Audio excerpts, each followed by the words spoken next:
Ironman is such a grueling event. It's a 140+ mile race that wants to destroy you at every minute.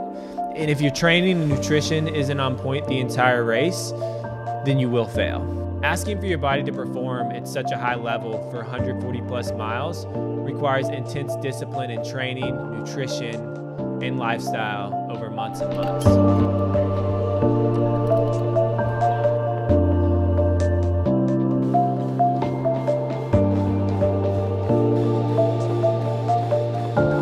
I had friends and people I know laugh when I told them I was going to do a marathon 12 weeks out off of no running in the past 2 years. And when I completed it, they were shocked. And I had people laugh and doubt when I told them that I was going to complete an Ironman in 2020. But what these people didn't know is that I have something built up inside of me that allows me to achieve anything that I put my mind to. That's commitment.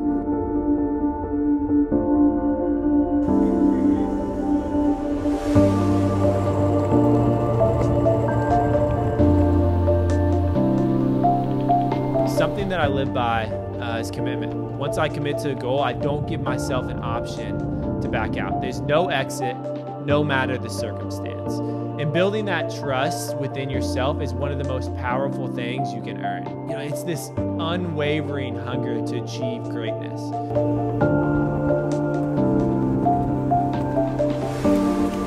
So once COVID hit, races started to get canceled. I got a little nervous. I was frustrated. Not knowing if there was going to be a race, but consecutively hitting 7-hour workouts, I was drained mentally. I didn't know if what I was working for was even going to happen. I was dealing with a lot of anxiety for the first time in my life about training and being able to maintain this level of fitness until we started racing again. And then I remembered, I can do the race. No one is stopping me from achieving my goal. Why am I letting someone else decide my future? I need to focus on the commitment I made to myself, and any barrier that comes, we jump over.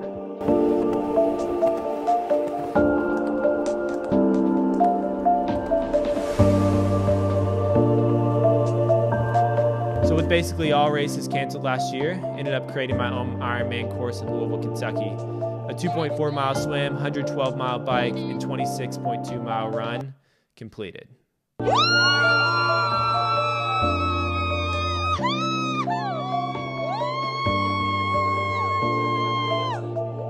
There's so many days when we don't feel like working on ourselves, when it'd be much easier to stay in bed and not get up, when it'd be easier to say screw it to putting on the running shoes. One thing about this mentality, nothing gets done.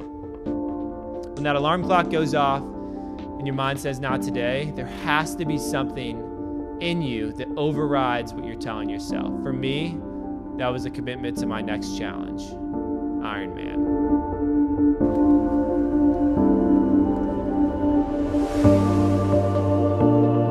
The amount of challenges overcome in a 140+ mile race is more than most can handle.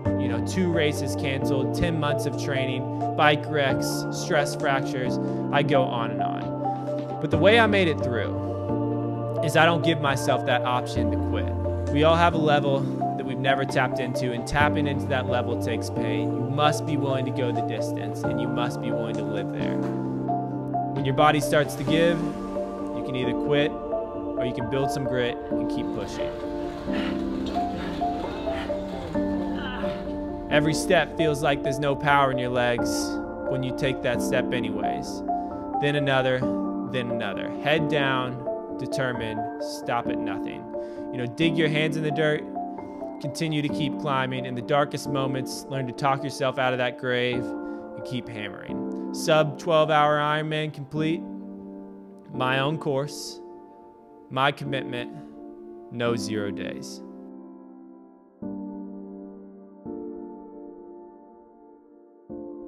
So you're probably gonna ask, what is no 0 days? No 0 days is the power of consistency.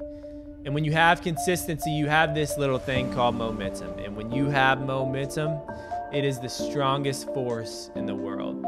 Momentum opens up opportunities that you thought were never possible. But the only way to do that is consistency. So no 0 days to me is working on myself day in, day out, every single day of the year. So you'll hear me talk about that a lot in this year's training. It's my mantra, it's what I live by, no 0 days.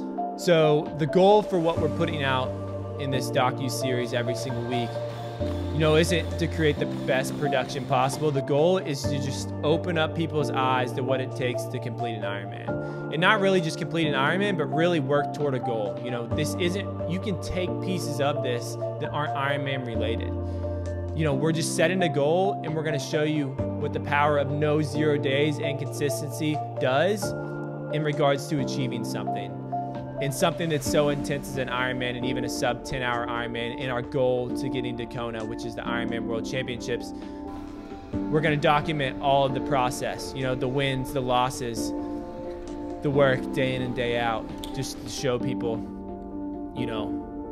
it's possible. Anything you set your mind to, any goal you have, it's achievable, and we're not gonna stop until we achieve that. So whether this docu-series lasts 6 months or lasts 6 years, we're not gonna stop until we achieve that goal of making it to Kona. So as you know by now, last year's race in Louisville, Kentucky was canceled due to COVID. This year, we're thinking races are actually gonna happen. So my race schedule for this year, I have Ironman 70.3 Ohio, which is in July. And then we're going into Ironman Muncie, which is in Indiana. In Ironman Muncie in October, I will have a goal of completing a sub 10-hour Ironman. Hopefully that makes me propel into a Kona slot for the 2022 season. But typically I'm gonna need closer to a 9.5-hour Ironman. So we'll see where this year takes us. But that's the race schedule as of now. If races start opening up again, we're gonna hop into some of those. Right now we're just playing it by ear. I think Ironman Hawaii 70.3 is an option in June. Ironman Florida Gulf Coast 70.3 is an option in May. They're currently full, just from rollovers from last year and deferrals, but hoping that they open up a couple slots so we'll have more races to do this year to get some more experience. So we're hoping to actually race this year in a real triathlon. Last year I did a sub 12-hour Ironman. It was around 11 hours and 30 minutes. This year I'm looking to achieve a 10-hour, sub 10-hour Ironman. Probably wondering, what am I gonna do differently to shave off over an hour and a half of time? That's a huge amount of time in a race. Well, there's a few things that come into play. Last year, I'd never really been on a road bike before. I had some running experience, but no road bike experience, and also no swimming experience. I probably haven't swam since I was in kindergarten in a lap pool, so it was a little bit of a learning curve there, but nowhere near an hour and a half of learning curve. So I've teamed up with an incredible coaching group out of Boulder, Colorado, with some professional athletes in it, world champion athletes, Olympic gold medalists, just all around 30+ years of professional triathlon experience. So the training has increased by the experience and also by the intensity. So I'll get into training in just a second, but one of the most important aspects of being able to achieve that training is sleep. Really focusing on sleep and preparing your body so that it can conquer those workouts the next day. So using my Whoop band to make sure I get enough sleep to recover my body. Then the training workload, really increases 2, 3, 4, sometimes sessions a day. The intensity in those workouts has increased, but also everything is super specific in our training blocks, and every single workout isn't just like fluff. There's no fluff in the training. Everything has an exact purpose, and everything is quality training.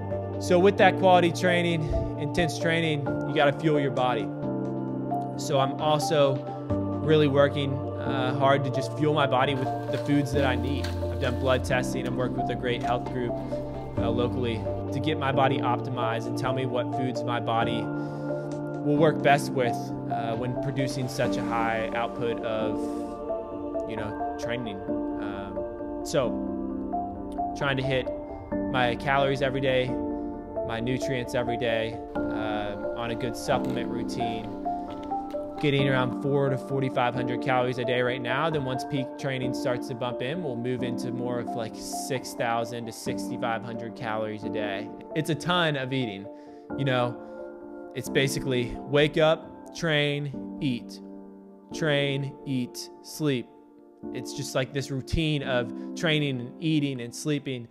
And somehow, you know, I still have a job. I'm an entrepreneur. I still work. So balancing my work life in this as well. But there's something about a commitment, you know.